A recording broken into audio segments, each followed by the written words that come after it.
Bismillahirrahmanirrahim. Assalamualaikum warahmatullahi wabarakatuh. Salam simple. Sesiapa yang mengenal dirinya, tentu dia akan mengenal rohnya. Dan sesiapa yang mengenal rohnya, maka binasalah dirinya. Firman Allah Subhanahu wa Ta'ala, dari Allah kau datang, kepada Allah kau dikembalikan. Semoga rahasia yang saya bukakan sedikit ini akan memberikan manfaat kepada ahli-ahlinya dan insan-insan yang berjiwa tenang.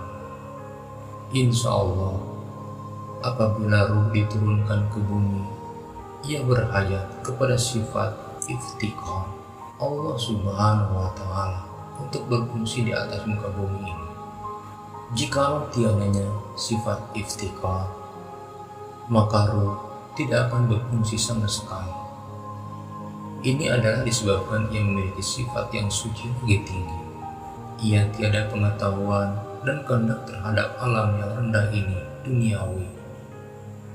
Oleh itu, ia memerlukan sifat iftiqar untuk melaksanakan tugas-tugasnya sebagai khalifah untuk kehidupannya di dunia ini. 4 sifat iftiqar yaitu sifat kunroh, sifat hayat, sifat irodat, sifat ilmu. Sebelum roh dimasukkan ke dalam jasad, Allah Subhanahu wa Ta'ala telah melapisi ruh al-Qudsi dengan lapisan-lapisan yang sampai ke dalam mulkiyah yang disebutkan kiswah usuliyah, yaitu alam jabarut, alam malakut, dan alam mulki. Karena kekuatannya ruh al-Qudsi itu boleh menghancurkan jasad, sebagaimananya cahaya matahari yang dihalangi oleh cahaya di bumi dengan berbagai lapisan-lapisan agar tidak terbakar bumi ini karena kepanasannya. Firman Allah Subhanahu wa Ta'ala, lalu kutiupkan ruhku dalam tubuh manusia, kudro, kuasa, yaitu dinyatakan kepada ruh jasmani dan diletakkan di dalam jasad. Roh memerlukan jasad untuk bergerak di atas muka bumi ini. Fisikal, kuasa batin yang hebat, tanah, tubuh badan, istana hakikat, ilmu pengetahuan. Ianya dikatakan kepada ruh sultani dan menjadi akal apabila digabungkan dengan unsur air dan diletakkan pada otak. Ruh tidak akan dapat berpikir untuk kehidupan di dunianya tanpa ilmu berbangsa dunia, akal, ilham, laduni, dan pandangan tajam hikmah. Air, otak, istana syariah, hayat hidup. Ianya dinyatakan kepada ruh al-hayat dan menjadi nafas apabila bergabung dengan udara. Ruh memerlukan udara untuk berhubungan dengan nafas. Nafas menstabilkan emosi, akal, kesehatan, dan perjalanan ruh. Udara, sistem pernapasan, istana tarekat. Irodat, berkehendak. Ianya dinyatakan kepada ruh syairani, rawani, dan menjadi nafsu apabila digabungkan dengan unsur api dan diletakkan di jantung kalbi.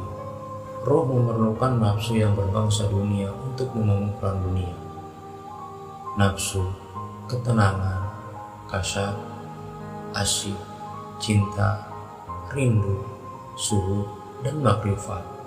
Api, jantung, istana, makrifat. Roh itu adalah hakikatnya diri manusia yang sebenar-benarnya.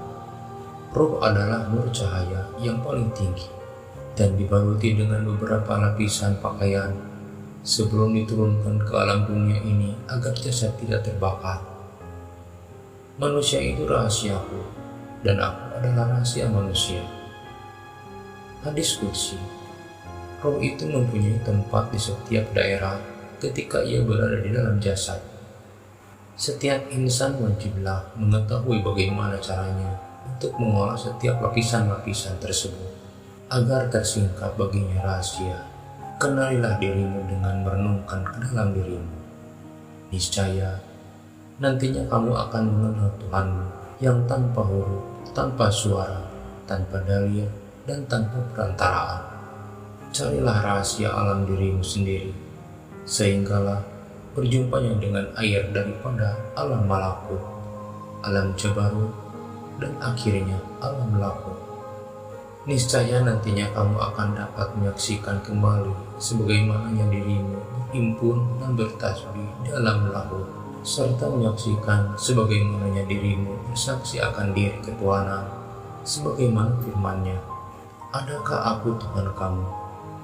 Ruh menjawab, "Bahkan kami menyaksikan sesiapa yang telah sampai ke alam ini, maka ia akan mengambil ilmunya terus daripada Allah Subhanahu wa Ta'ala tanpa perantaraan, yaitu ilmu laduni. Di alam ini ia beribadah dari Allah, dengan Allah, dan untuk Allah. Pandangannya akan senantiasa melihat kepada dua alam, yaitu melihat dirinya di alam zahir, yaitu af'al, sifat, dan asma, dan bermusyahadah dengan zatnya di alam lahut. Ada kalanya mereka itu fana, lebur, penglihatannya di alam ini ketika menterjadikan rahasianya, sehinggalah tiada yang dilihatnya, melainkan Allah Subhanahu wa Ta'ala semata-mata. Bagaimana hendak mengenal diri? Apa yang harus dikenali dengan diri ini? Adakah mengenal jasad seperti yang dikenali oleh semua orang-orang kafir dan musyrik itu? Maka dengan itu mereka sudah mengenal roh mereka. Adakah dengan mengenal batin saja tanpa mengetahui soalnya rohani? Mengenal diri tanpa mengenal jalan mengenal diri, maka kamu tidak pernah sama sekali akan sampai kepada tujuannya. Mengenal jalan tanpa mengenal musuh, maka akan tertewas di separuh jalan. Mengenal musuh tanpa bersenjata, maka akan dikalahkan. Mempunyai senjata yang lengkap namun tidak mengenali makom musuh, maka akan menempuh kekalahan. Mengenal senjata dan musuh tetapi tidak adanya tarbiyah daripada orang-orang yang mengenal perjalanan dan kaidah-kaidahnya juga akan binasa di dalam kesesatan. Sesiapa yang benar-benar mengenal dirinya, maka akan binasalah dirinya. Tenggelam ia di dalam lautan kefakiran, tenggelam ia di dalam lautan ketiadaan keakuan. Wujud insan adalah bayang-bayang kepada wujud Tuhan. Tiada akan wujud bayang-bayang ini jikalau tiada yang mempunyai bayang-bayang. Tidak bergerak bayang-bayang, melainkan bergeraknya Tuhan mempunyai bayang-bayang. Apabila kamu memandang diri kamu sendiri, memandang kewujudan dirimu, maka kamu wajiblah memahami bahwa kamu itu ada pemiliknya. Wujud kamu menyatakan wujud dirinya. Dia gaib dan kamu nyata. Dia hakikat dan kamu syariat. Dia adalah wujud dan kamu adalah bayang-bayang bagi wujudnya. Lihatlah diri kamu lagi. Pandanglah segala sifat yang ada pada diri kamu. Lihatlah matamu. Lihatlah telingamu. Lihatlah mulutmu. Lihatlah akalmu, lihatlah gerak diammu, lihat rasa hatimu. Semuanya tidak lain melainkan kenyataan sifat-sifatnya saja. Semoga hati kita ini tidak dibutakan sama sekali, sehingga kan tidak mengenal dirinya, meskipun al-gaib, tetapi sangat dekat sekali. Bahkan lebih dekat dia apabila dibandingkan dengan ulat nadi yang ada di leher kamu. Itu berarti lebih dekat dia, meskipun dibandingkan dengan keluar masuknya nafas di dalam dada.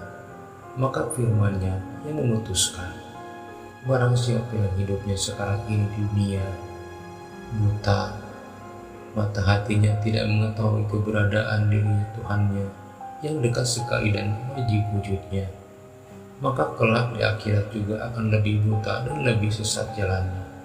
Carilah guru mursyid yang hak untuk kamu lebih mengalami dan memahaminya dengan sebenar-benarnya.